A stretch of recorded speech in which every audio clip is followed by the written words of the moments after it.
गला बंद मत क्या আছে अरे कोई मेरे को जाने दो यार। हाँ क्या से सर मेरा गाड़ी চালাবে তারপর আমরা দেখাবো চল গায়ে হাত দিচ্ছে গলা বন্ধ খেয়ে আছে আর ওই গায়ে হাতে কি করছে क्या बोल रहा हूँ? ए, छोड़ो, तुम जाओ। क्या है? এটাকে বসিয়ে নিতে রেগে যাচ্ছে বলছে তো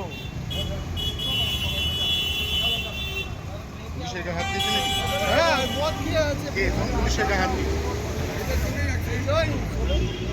এই গায়ে হাত দিচ্ছিল না? হ্যাঁ আপনার গায়ে হাত দিয়েছে? গায়ে দিচ্ছে ওই ছেলেটার আমাদের ঘটনা এই যখন গাড়ি নিয়ে ঘুরছে একে আমি ইন্টারসেপ্ট করি এ মদ খেয়ে আছে মদ খাওয়ার কারণে একে দাঁড়িয়ে রেখে যাই যেহেতু আমার একটা গাড়ি খারাপ আছে গাড়ি খারাপ আছে শুনছি ইয়ারে কল দিয়ে বলছে এর গায়ে ঠাড়াঠাড়ি করছে ওনাকে? হ্যাঁ আমাকে আর উনাকে গাড়ির হোয়ার অ্যাবাউটস মানে ড্রাইভার কোথাকার? ড্রাইভার কোথাকার যায় না মদ খেয়ে আছে ড্রাইভার 41 পয়েন্ট সামথিং ওর অ্যালকোহলের মাত্রা